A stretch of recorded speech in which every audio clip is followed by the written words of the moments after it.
ഭരണാധികാരികൾ സ്വയം വിമർശനത്തിന് വിധേയരാകണമെന്ന് മഹാത്മാഗാന്ധിയുടെ പൗത്രനും എഴുത്തുകാരനുമായ തുഷാർ ഗാന്ധി പറഞ്ഞു. സ്വന്തം തെറ്റുകൾ കാണാതെയാണ് ഭരണാധികാരികൾ 75 വർഷം മുൻപുള്ളവരെ വിമർശിക്കുന്നതെന്നും തുഷാർ ഗാന്ധി പറഞ്ഞു.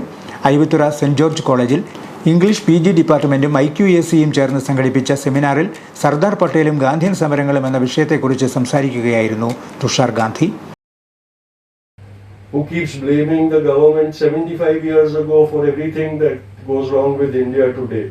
That is not a sign of a statesman. A true statesman will stand up and say, "I'm sorry, I made a mistake. Please give me another chance and I will try to change and make a difference for the better." But a politician makes excuses.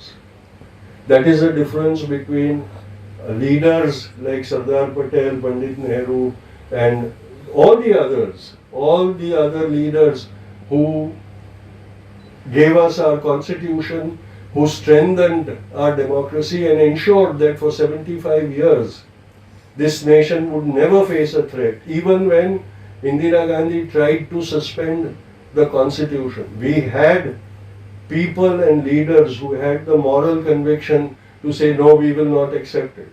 And Indira Gandhi was forced to reinstate the constitution and stop the emergency rule. That is because of what leaders like Sardar Patel, the legacy of Sardar Patel. ശക്തമായ നിലപാടുകൾ സ്വീകരിക്കുമ്പോഴും സ്വയം വിമർശനത്തിന് തയ്യാറാവുകയും സമരസപ്പെടുകയും ചെയ്യുന്ന വലിയ മാതൃകയാണ് സർദാർ വല്ലഭായ് പട്ടേൽ രാജ്യത്തിന് നൽകിയത്. ഗാന്ധിജിയുടെ വാക്കുകൾ ജീവിതാവസാനം വരെ പാലിച്ച നേതാവായിരുന്നു അദ്ദേഹം. ഇത്തരം നേതാക്കന്മാരുടെ വലിയ പാരമ്പര്യമാണ് രാജ്യത്തിനുള്ളത്. എന്നാൽ സ്വന്തം തെറ്റുകൾ കാണാതെ രാജ്യത്തിൻ്റെ മഹത്തായ പാരമ്പര്യത്തെ കുറ്റപ്പെടുത്തുന്ന ഭരണാധികാരികളാണ് നമുക്കുള്ളതെന്നും ചരിത്രത്തെ വിമർശിക്കുവാൻ എളുപ്പമാണെന്നും ചരിത്രം സൃഷ്ടിക്കുക ശ്രമകരമാണെന്നും അദ്ദേഹം പറഞ്ഞു. ഗാന്ധിജിയുടെ ഉപ്പു സത്യാഗ്രഹത്തോട് ആശയപരമായ വിയോജിപ്പുണ്ടായിരുന്നിട്ടും ഉപ്പു സത്യാഗ്രഹത്തിന് നേതൃത്വം നൽകാൻ പട്ടേൽ തയ്യാറായി.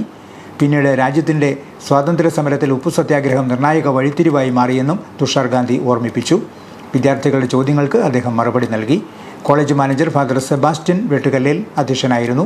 College principal professor doctor Sibi Joseph bursar, father Biju Kunnakkattu, college vice principal doctor Jilu Annie John, IQAC coordinator doctor Sumesh George തുടങ്ങിയവർ സംസാരിച്ചു.